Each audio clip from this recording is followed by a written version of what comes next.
And she is also the founder of the Continuum Fellowship and the founder of dankinfo.com. But I want to just say, Gloria has also been a personal friend of mine. We've worked at many Hempfests together and many other hemp associated things. She was very integral in the Cannabis Freedom March for a while. And at the Continuum, we usually sit around the fire and we have a point near the end where we have a talking stick and each person gets to talk, and then they hand off the stick to the next person while we just talk. So I'm going to hand you the stick, Gloria. Where's the shirts at, man? I still ain't found the booth. Thank you. That makes it a lot easier to do this. Can you all hear me? Yeah. I've lost my voice. I've been, I don't know, smoking a lot, talking a lot, talking to a lot of fantastic people. Have you guys all made some new friends? You made some new friends? That is excellent. I hope that while you made your friends, you were learning something and you take something home from the event.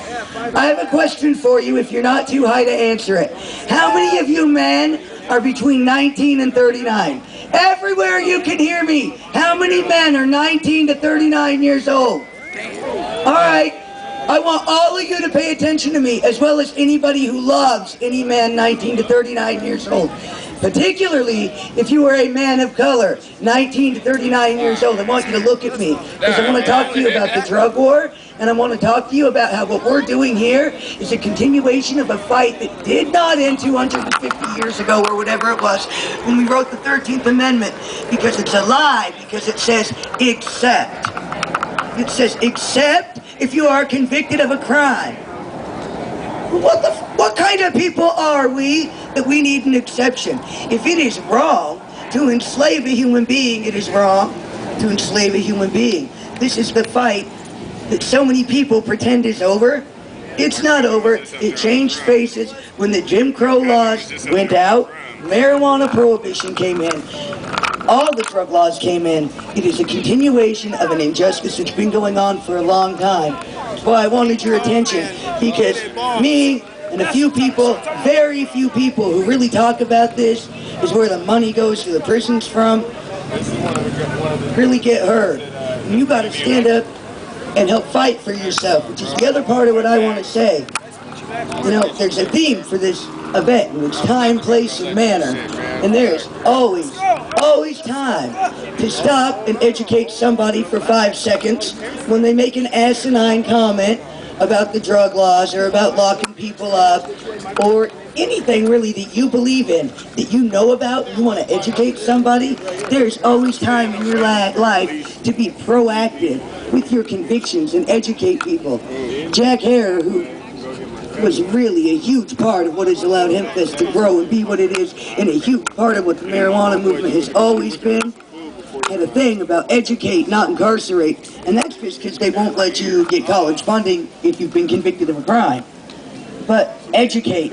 I encourage you to educate each other all the time. I want you to think when you leave here about what you learned and share it with people who haven't heard it before, because that's what we're here for. We're having a party. Are you having a party? Yeah? Who's high? Yeah! All right. Who wants to be more free next year than they are right now? All right. Take what you learn here. Go learn more about it. Teach other people about it. Write to your Congress people and call them. Every time, a phone call is considered like 100 people, and a letter is like 1,000, because that's how often somebody does it. 1 in 100 voters call, 1 in 1,000 call. We are powerful. Imagine if every day we all called one of them. Imagine if we called them and said, you know what? We don't want there to be involuntary servitude and labor in privately owned prisons, because we know that it's a sham. Because we know that it's a continuation of a centuries-long injustices that we'd like to end. That we, as a people that's free, want everybody to have the opportunity to be free, regardless of what we choose to do with our own bodies given to us by God. And that's why I'm standing here. There are so many people this year, 900,000 people are going to be arrested for drug laws.